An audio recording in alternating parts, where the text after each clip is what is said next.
was always kind of taught to dream big and think like a leader. How can we hack the system? We are producers to its core. We're makers. That was that moment where I was like, yes, like this was a big one to put us on the map. Creativity is messy. Perfect is boring. That to me is good creative. That to me is success. You can see talent in people. We want to go create the next best brand in the world. This is who we are and this is what we do. This is Creative's Offscript.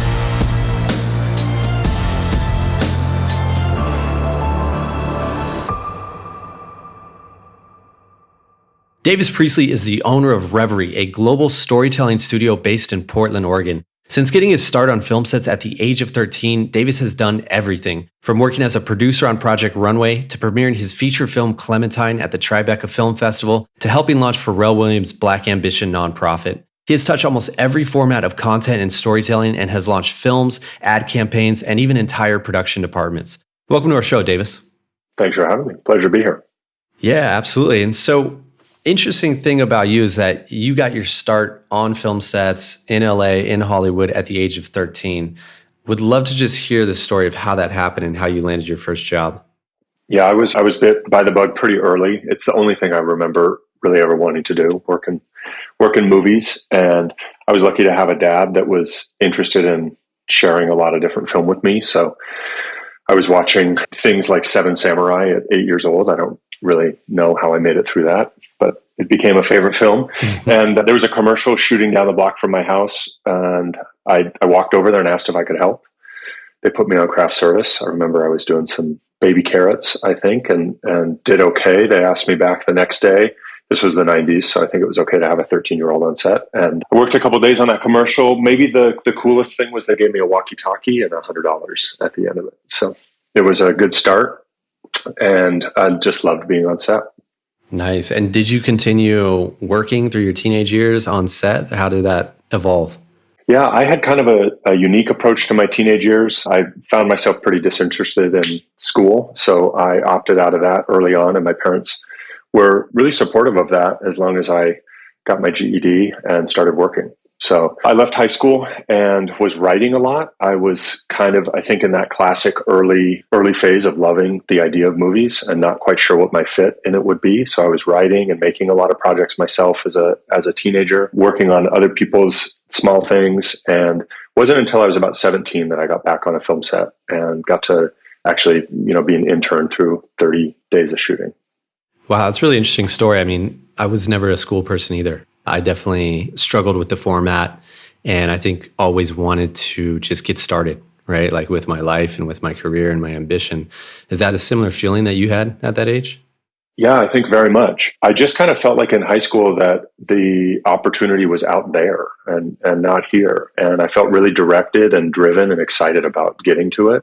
And I should say, kind of on top of that, because it is an interesting part of my story, that I'm gay, and in high school, I started kind of really identifying with systems and inequality and just feeling like I want to be part of a world that I can help make and build and find my people and get out there. And that was a way that I feel like filmmaking and storytelling really cemented for me, that there was like a love of the magic of movies. But the more that I focused in and studied and connected with filmmaking, I recognized that a lot of what I was seeing was representation and the way that stories can create connection, and you can see yourself on screen and kind of build communities through them. So it was this neat marriage of like the love of the art form and the craft of filmmaking, and then the incredible power that they hold to tell stories and connect the world. That had to be scary though. I mean, dropping out of high school, I mean, especially, nowadays I feel like dropping out has been a little more glamorized after the Mark Zuckerbergs and these types of stories. But I mean, back in the 90s, it was just like you go to college, you get a job. I mean, that had to be a pretty scary time in your life. Like what was your thought process at that time?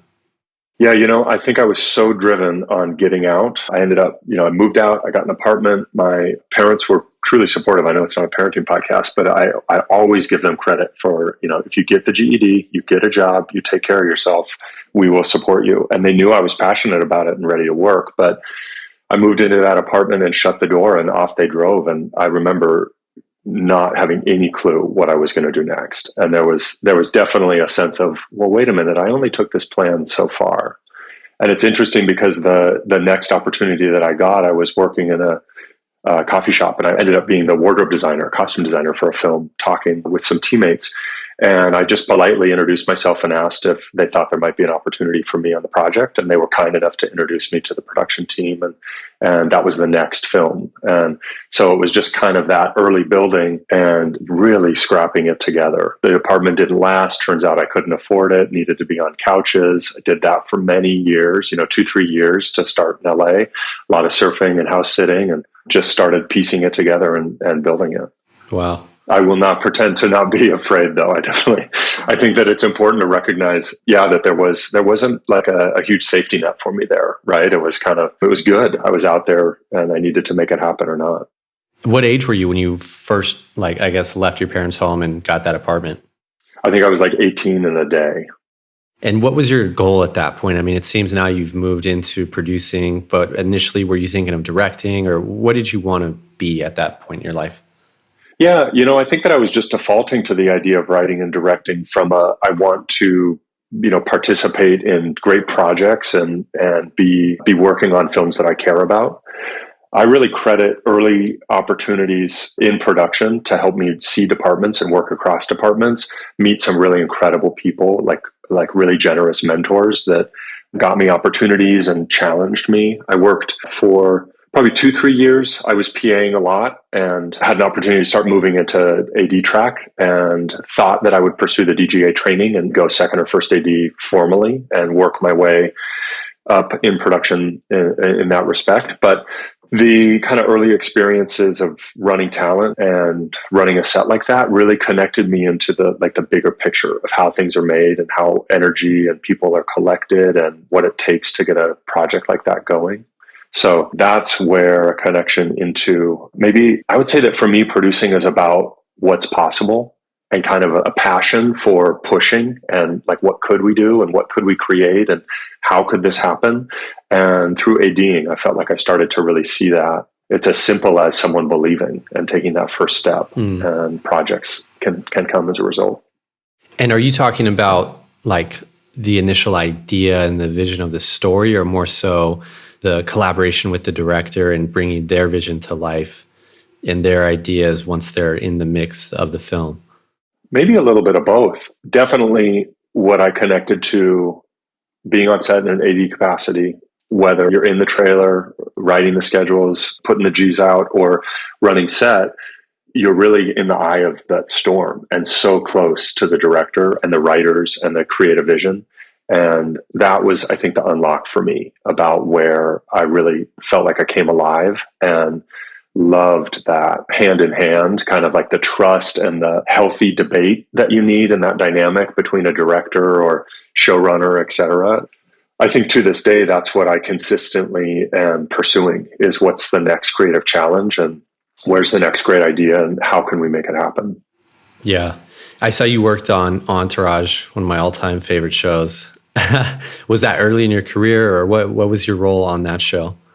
Yeah, I was a production coordinator early. That was probably 4 years into LA. I got that opportunity, and that was neat for me because I had been around enough that I was starting to understand the power dynamics, the politics, elements of the studio system that are a pain in the ass and slow things down and inhibit creativity. And so I started connecting to projects that were a little bit independent in nature. And of course, Entourage has plenty of establishment behind it, but that first season was really run in an independent way. And it was cool for me to be part of a small production team and just real access right into the creators and the writer's room and everything that was happening. Because I think as an older, more experienced person, I recognize how much they were trying to do with the resource that they had on that first season.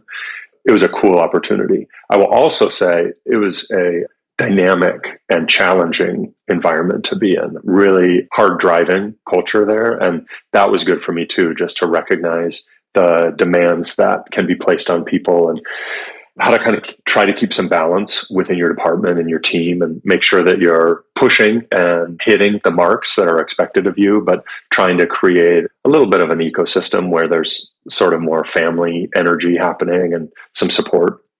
And would you say that culture is pushed by HBO, or was it the specific production that was running? I don't know, because the only other HBO work was Project Greenlight, which was a super interesting experience as well, because I was on the film crew side of that, right? So suddenly there's TV cameras tracking you being a second AD on a $3 million horror film. And that culture was incredibly different in all the ways, right, than Entourage. But what I do know about Entourage is that I really responded to, I hadn't been around a writer's room like that. And that was really fun, just to see the way that there was a drive and creative aspiration and some competition in a cool way. Like, really neat to see people pushing for what they could do with this pilot season. If you're enjoying this podcast, then check out Great Big Photography World Podcast, featuring inspiring conversations with passionate photographers from around the world. There's something for everyone in this podcast, with a focus on various genres of photography, editing, creative block, business, and much more. If you want to take your photography to the next level, listen to Great Big Photography World Podcast on your preferred podcast platform or on greatbigphotographyworld.com.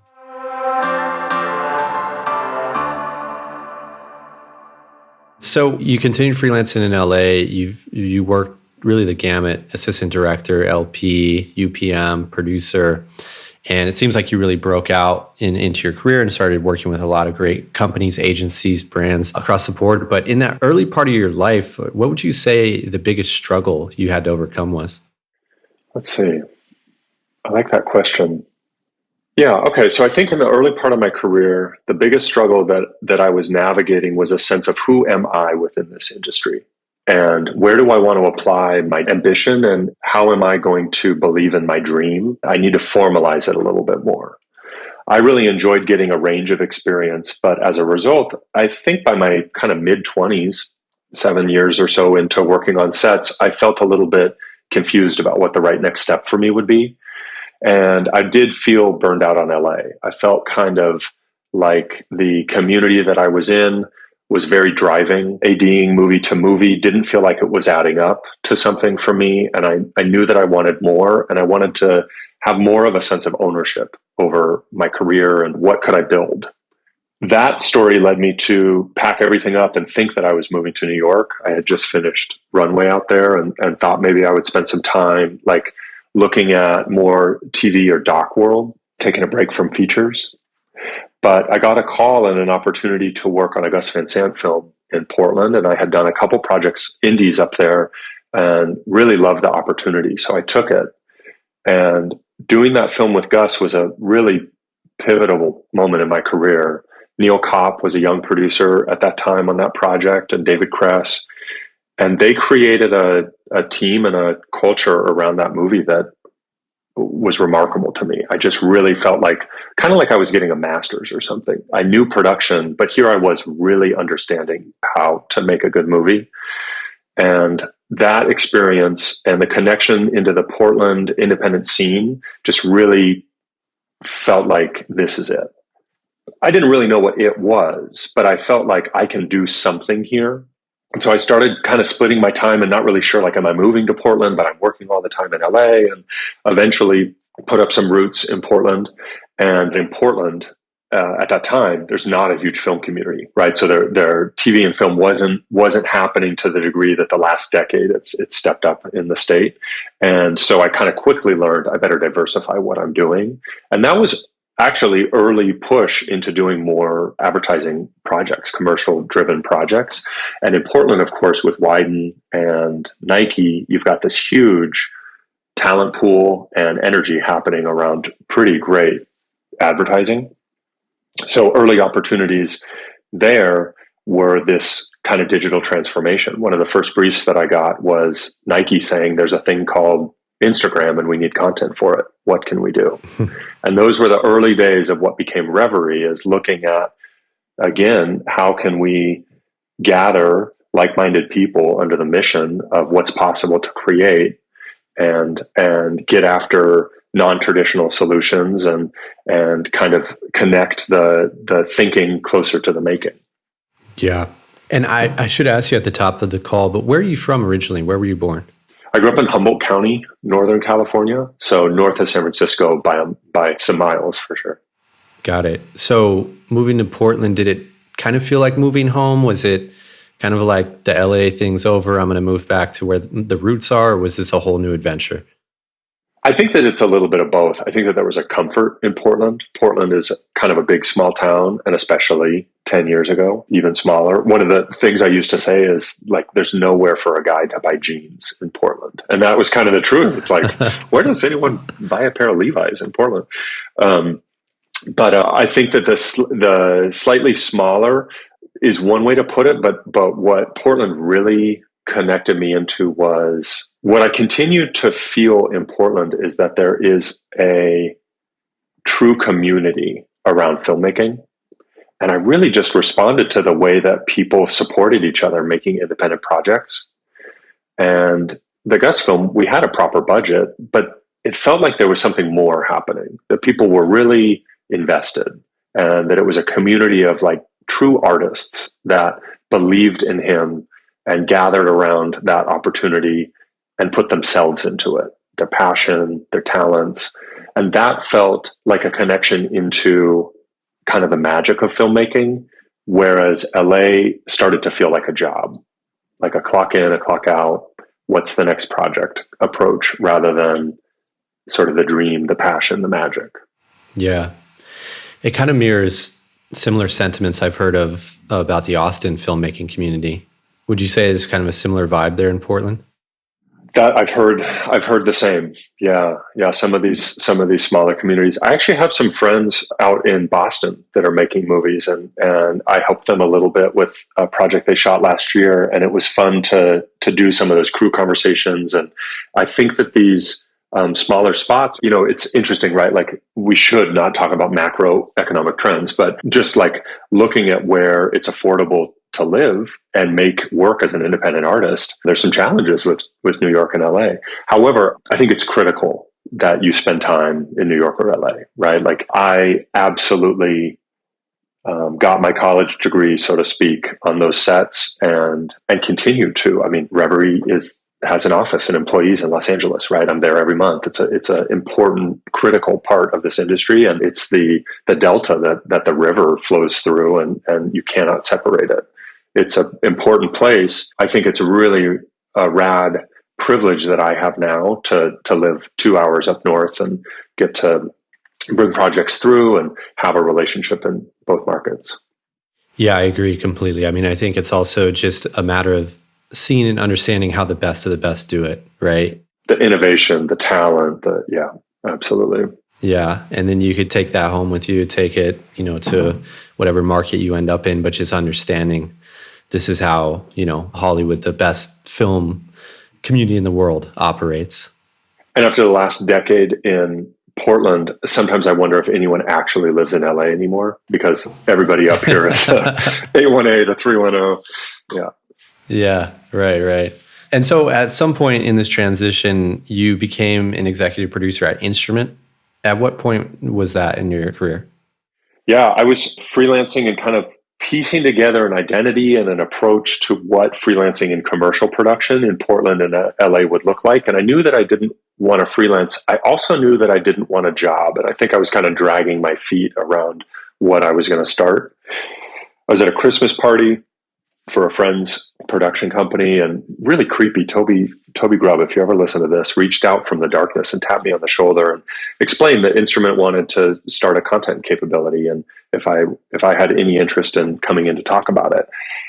It was a tremendous opportunity, and getting to work with Justin and Vince and JD at that time. This was 2011, I think. I think I was something like the 20th employee. And in the time that I was there, which was under 2 years, they hired another 80, 90 people. So it was an incredible couple of years to watch that type of growth and passion. The skill and talent at that place was insane. And I really was like handed a golden ticket, and in the chocolate factory of, I got a year and a team to make projects to demonstrate the capability. And it wasn't until the second year that there was any expectation that we would start touching client work. We did do some stuff in the first year, but really it was magic. I think we had about 10, 12 people, and it was a mix of filmmakers, designers, technologists, right? We had developers and a tech director on the team. And what can we do? And that was a cool look into how technology can empower a story experience, you might say, and continues to be something that I'm really passionate and excited about. Is what is the future of storytelling, and how can technology increase the sense of magic in the way that we experience a story? Yeah. And so you're hired there to build out, as you mentioned, that content production capability. Like, how does one do that? What did that look like, building an entire production arm or team from scratch? And what was the specific hires, processes? How did you go about that? My first order of business was to really work with the partners to understand what they wanted out of the discipline and why they were adding it. And so I really focused there to start, and I wanted to build slowly, knowing that we were creating our own model. Early on, right, there was decisions around, this isn't a production company. We're not rostering directors. This is about in-house making. This is about content production, not TV. It's funny, right?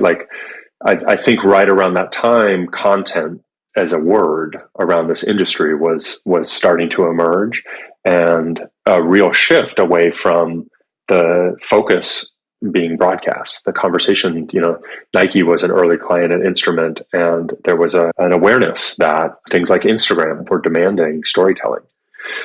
So some of the nuts and bolts of those first quarters at Instrument were just around identifying the output. I'd like to give a lot of credit to the strategy and the capability of those partners, knowing what they wanted to build, understanding their client base and their targets. So there was early awareness that several of the established relationships there, for example, Nike or Levi's, Google, all had content needs. The discipline of that organization was, let's build it first and then trust that they'll come in. I would say, with deep love in my heart for True and Pence, that was an interesting early thing to navigate. After accepting the job, spending a month or two just doing the groundwork, setting up some planning, and what is this going to look like and how will we build? The leadership at Instrument handed me True and Pence, who was a designer that sat on another team across the agency, and said he has some experience and interest in filmmaking, and we think he should join your team and be a director. It was a really smart move in hindsight that I didn't realize at the moment, but I think part of what it was a little bit of a test. What can you do with some talent and some interest? And that married really well with the opportunity to push and create projects internally, and kind of in a really big testing environment. So Truan and I, over a series of meetings, had the opportunity to get to know each other a little bit better, but I really was calculating we better get something greenlit and into production quickly. And so I challenged him with, as I think literally, I said, what do you want to make? Can you come back in a week with some ideas? And we spent the second week polishing them up. We pitched to the partners. They gave us a little bit of funding and some resource. And that project turned into the Build film, which you can still check out, thebuildfilm.com. But it was a really incredible opportunity to make a documentary. But hey, we're sitting on a team with technologists and designers. Let's make this an interactive web film that really challenges what can be done on the internet in 2012 or 2013, whatever that was. Yeah.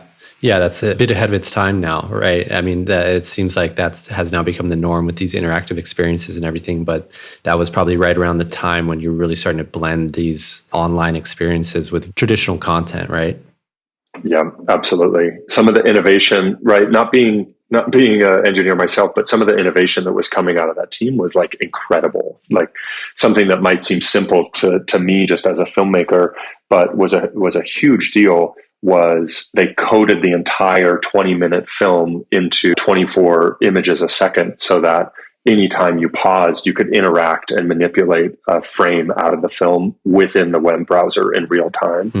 And I probably will die not knowing really how complicated that was, but it was an innovation that was then immediately applied across that agency and, showed up on other projects. Producers, are you sick of messy projects, outdated calendars, hundreds of email chains, and lost files? Have you dreamed of one tool that can bring your entire production workflow together in one place? Assemble is the project management platform designed by producers for producers, featuring calendars, task lists, call sheets, asset management, and more. Assemble helps industry-leading production companies, agencies, and brands streamline their content production workflow. Try Assemble today using the code Offscript, that's one word, to get your first month free. Learn more at assemble.tv. You are listening to the Creatives Offscript podcast.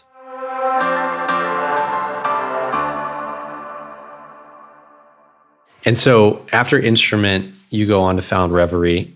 What made you decide to take that entrepreneurial leap?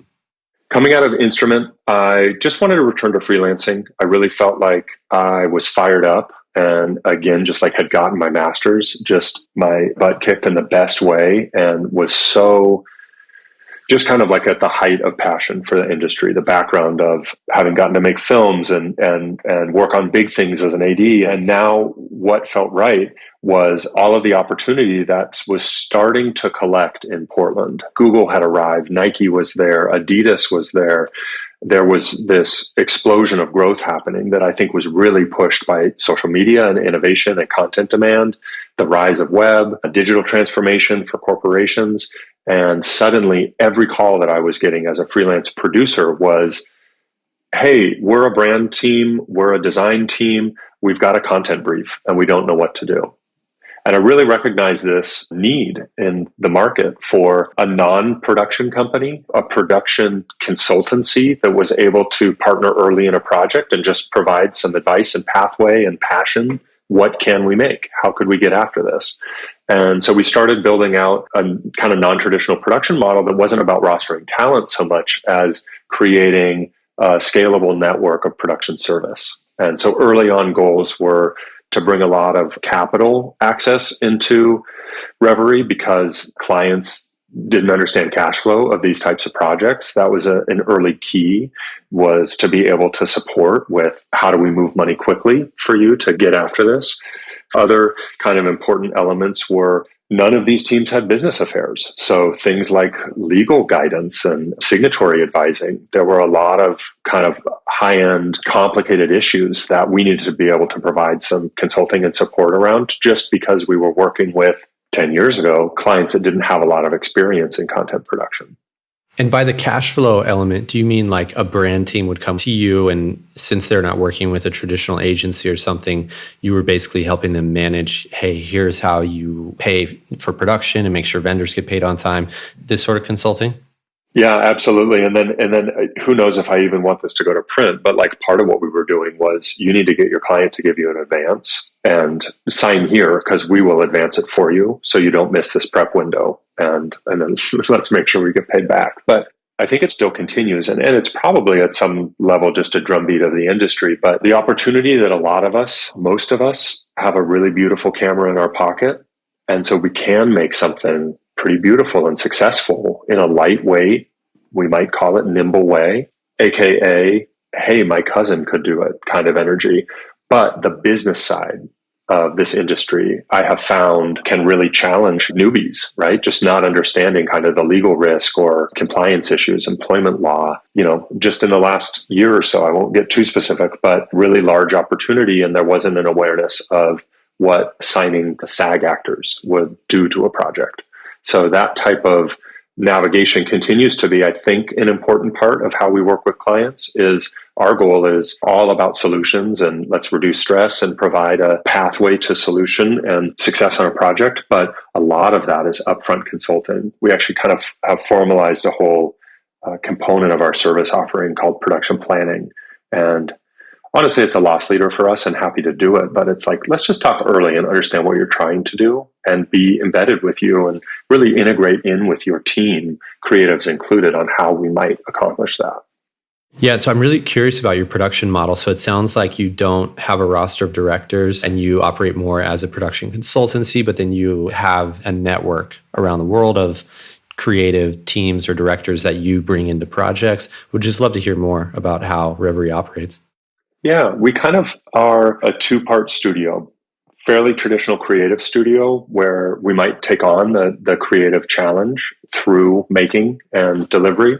And that is supported by, we're about 25 now between LA and Portland. And that's a mix of course, producers and creatives, as well as makers like After Effects artists and editors, designers, large design department. And then fairly traditional kind of production service side of the business. However, our foundation is creative production, and the demand to work at Revery is that you are someone who believes in the art and the magic of filmmaking, and the highest respect for craft and quality. So everyone, and I really mean this, from the finance team through operations, producers, and creatives, we have the expectation that we're all working in sync to achieve the highest ambition for a project. That can look a lot of different ways, and that is hopefully one of our most valuable components for a client, is that we can completely design an approach to a project based off of what's best for the project and for the client, whether that's an agency or direct to brand, whether that's some of the team has been built. It's not unheard of for a director to be brought to us with a project, and we build around them. By and large, we are continually investing in our global network of established as well as emerging or unknown talent. A lot of our relationships are independent directors and creatives. However, a decade plus in the industry, we also work with a ton of rostered directors that are happy to jump onto other projects, and really friendly relationships, non-competition between different production companies. Interesting. Do you work through the production company in that scenario, or is it something where the production company signs off and says it's okay for the ex-director to go work with Revery on this job? We do bring everything through Revery, but the founding values at Revery are people, love, and stories, and it's really that simple. Our focus is always on people at the core. Not only, how we're treating people and how we're building a sense of community around every project and the operations of the day-to-day Revery output, but moreover, Revery really wants to be a destination for artists to make their best work. So my goal continuously is to find the best projects and pull the best people in on them. And I'm happy to partner in any way that accomplishes those goals. So a lot of the approach is very direct human-to-human contact, relationships, mutual investment, kindness. And as a result, there are hundreds of talented people in a database now at Revery that we have been so privileged and lucky to get to work with over the years and have deep respect for, and really want to kind of honor them. If we're going to reach out, this is something we really think is right for you. Let's connect with your team. Let's confirm that this would be a good fit and get you over here. Yeah. And I guess what I was alluding to there as well was, like, if you're a director that has a rep or is on another production company's roster, you find ways to work with that director if they're right for the job, is what you're saying. Yeah. Every situation is unique. Not all directors are available, and that's completely appropriate. I totally support that. It's definitely an important part of working without a roster is our awareness of being the friendly partner in the market rather than the aggressive or competitive energy that, I just don't have any time for it. I'm just not interested in it. I think there's plenty of work out there, and that the goal should be lifting everybody up to make their best work. So yeah, there are some people, that I don't think I'm calling Chris Nolan on a spot anytime soon, but I do think it's all about relationships. And also, I have not mentioned, and I'm remiss not to, but the role of EPs and company owners out there and all of the hard work they're doing to continually, develop and nurture their talent. And that's an important part of teamwork and being friendly across the lines. Yeah, it is interesting, though, how the industry has begun to shift. It used to just be this very top-down model, essentially, where you had your roster that was very protected and guarded. And if anybody wanted to touch your roster, they had to work with you. And it seems like, while that still is the case, the landscape has shifted so much. So it's just interesting to hear how you navigate that, those intricacies. Yeah. And we really feel that. I mean, I think that every year it continues to move into a little bit of a looser collection rather than strict lanes.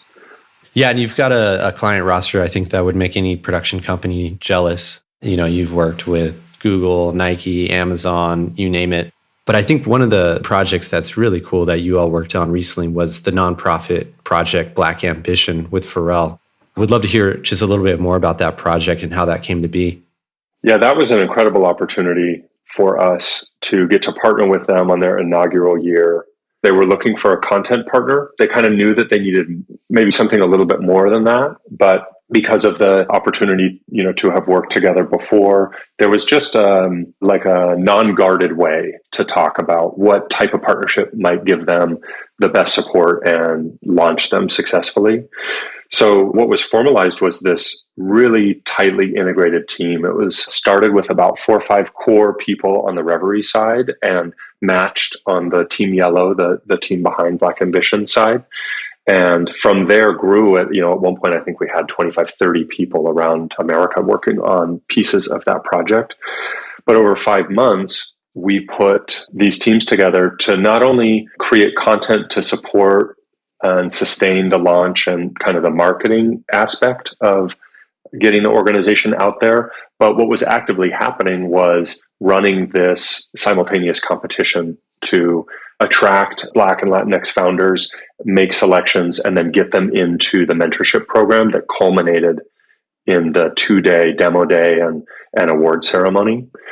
So Revery's role was early on kind of strategy and design and building out that content library, as well as all of the live and virtual event production that needed to happen, the pre-recorded content, the evergreen content library that was the kind of mentorship education component to the program, and then running that ultimate 2-day live event, which was incredibly challenging in the best way, right? To put together that scale of content, technical backend, all of the live cues, and the caliber of artists that were participating and kind of the reach and ambition of that culmination.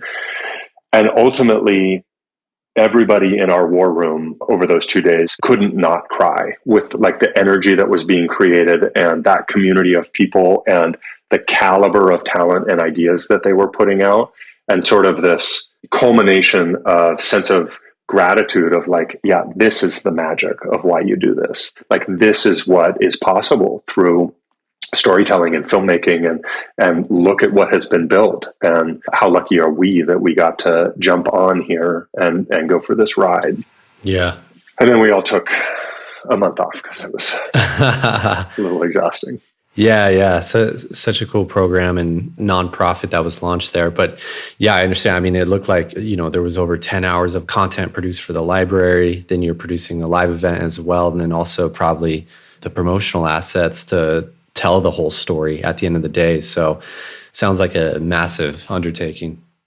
Yeah. And, a big capability at Revery is how can we do this with respect to the resource that you have?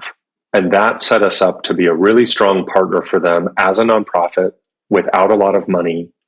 Let's bring creative production to the table and makers to think about what's the right spend for this asset. Let's think outside the box and not send the Alexa crew to New York. What if we shipped them an iPhone with a shoot at home guide, helped them with some pre-light, made sure that they got some coaching on performance, and do it all virtually?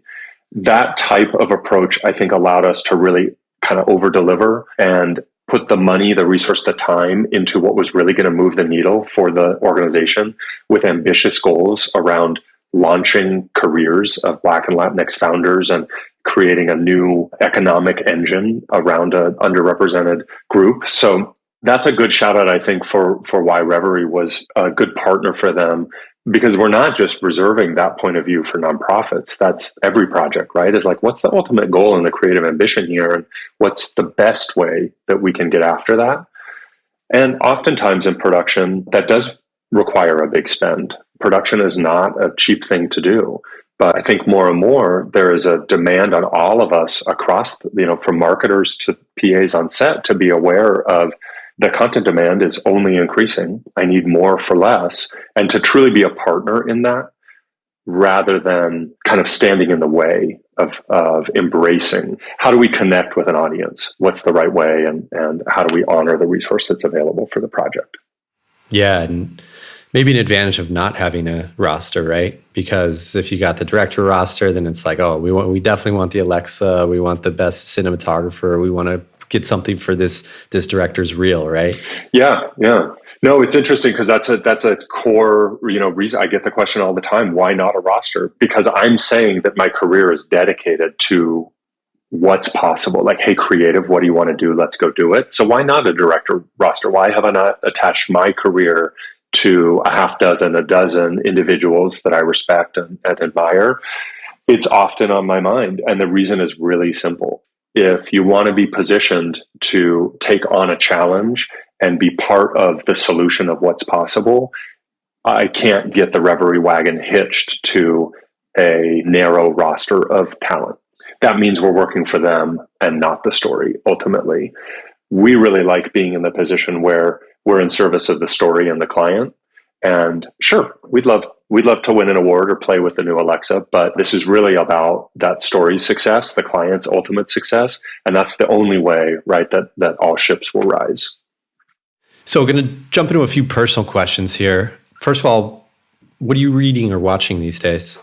You know what? I just finished The Second Mountain by David Brooks, and I don't always love what David Brooks is writing, but I really responded to this one. I think it was right for me at this time. I did just have a kid. Revery's going to be 10 years old. Thinking about, kind of what is my soul practice in the second half of my career, and really wanting to make sure that I'm working every day to make Revery a platform for what's possible and making the world a little bit better. So that book really connected with me. And interestingly, I also just don't tell my team, but I just cut out early a week or two ago and snuck home and watched Joachim Trier's Worst Person in the World, which was the finale of his kind of more than a decade long Oslo trilogy that I just so loved. Oslo, August 31st and Repose and those really beautiful films. And then getting to finish, it's in so many ways like a really different film, but fits so beautifully in that trilogy. And the fact that he made it so many years later. And I was really moved getting to watch that and really be thinking about 15 years of his life was making these projects. And you can just see the themes and the artistry and him developing. It's a powerful trilogy and beautiful, really beautiful film. Yeah, I need to check that out. It is incredible when you see people commit their life to a piece of artwork like that. Who was the director out of Austin? His name's escaping me now, but did the film that was filmed over 10 years with the same actors. Oh, sure. Yeah, that's funny. Yeah, he has been a little quiet the last couple of years. Yeah. Before Sunrise, right? Yeah. Yeah. Well, yeah. A mentor of mine is really close with Patricia Arquette. And it was interesting for me because that project was happening early in my career. And so I was kind of aware of that every year or two they were going back to shoot more. And I couldn't get my head around it as a young person. Well, what kind of film is that every 2 years you go shoot a little bit? And then as an older person to see the film come out and realize, whoa, that vision, that commitment, that discipline, that building. I think that's a nice way to also talk about how my role as an EP or as a producer, as a partner to artists and creatives, I think is really founded in this. How can I help you show up how you want to? What do you want to say and how do you want to say it? And let me reach for it with you. Yeah. And outside of work, what's something that you're really passionate about? Something that I'm really passionate about, as I've kind of spoken to a little bit, is what does it look like to build strong communities and build connection and put a little bit of good into the world with our actions and the way that we go through life. I really want that to continue to be part of what Revery is about. And I don't just mean nonprofit work. I mean the way that we build our teams and support our staff and hopefully create really good jobs for people that support families and good lives. So personally, I'm always looking for a way to show up in my own community. And I think of that sort of as my physical backyard in the neighborhood that I live in, but also looking at the global film community and what a beautiful thing that is to be a part of, that you can drop in anywhere in the world and you speak a similar language to someone else, storytelling through film. To give you another answer, I really like cooking for my family, and that's been a neat thing, adding a kid into the mix and navigating continual meltdown, which is trying to work in this industry and run a creative studio and have a toddler. But it's fun to get home and be forced to unplug for a couple hours before bedtime. What are we going to cook? Let's make it together and just have that, phone off time. Yeah. How old is the toddler? 22 months. We'll be 2 here shortly. How about you? Do you have kids? No kids for me. Not yet. Smart. But delay as long as you can. Congrats. It's a great thing. So yeah, and what's next for Revery? I mean, I know you just produced a feature that premiered at Tribeca. I believe that was produced through Revery as well, if I'm not mistaken. So yeah. Do you see it evolving? Is it just any form of storytelling, or are you looking at more features? Where does Revery go from here? Yeah, Revery continues to be ambitious about what we can do in the next decade. And right now we're in a really neat position that we've got some really incredible clients and really strong bonded team in-house, a lot of ambition about what we can tackle together. We're loving the opportunities that we're having right now to do serialized storytelling. We did a series for Nike last year around non-professional athletes that was a huge passion project for everyone and really resulted in some beautiful storytelling and amazing connection. We're doing a project right now for a tech client that I think has incredible potential, and looking at a couple other brand supported projects that are non-traditional advertising. And that's a pretty fun place to work. Another area that has been incredible to be developing is our brand design capabilities and really working in how we can tell a story across mediums. So maybe we're working on a film component, but there's going to be podcast and a digital element that might be an interactive kind of design-based experience. And that type of multiple channels storytelling is really exciting for sure. I think, again, where technology can start to come into play can only raise the potential and possibility there. And then absolutely looking at features.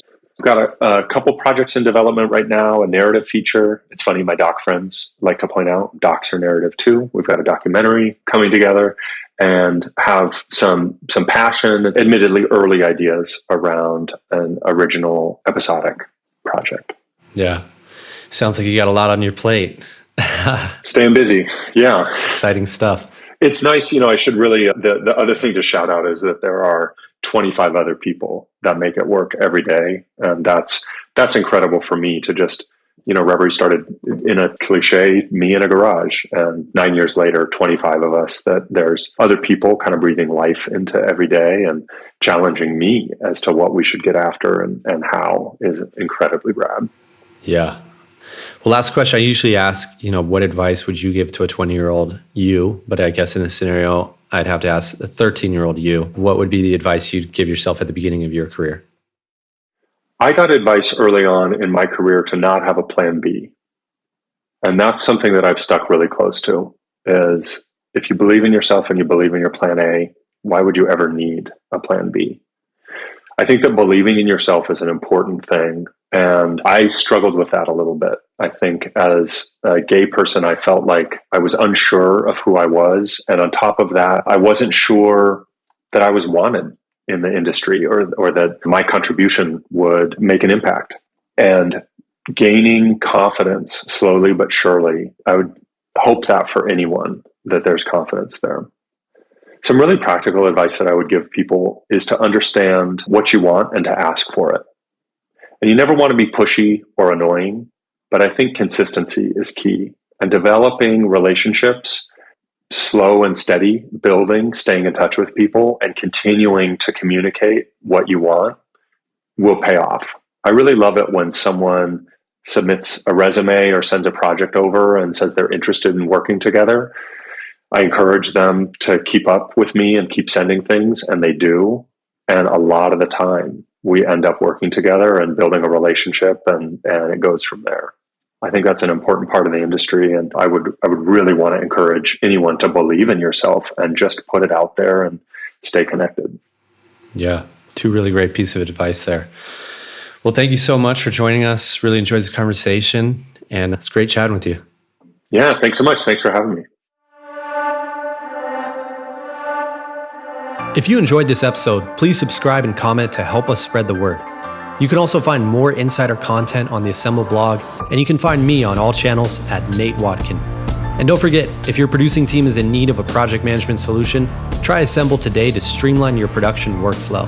Our listeners received their first month free by utilizing the code Offscript, that's one word, at checkout. You have been listening to the Creatives Offscript podcast hosted by Assemble.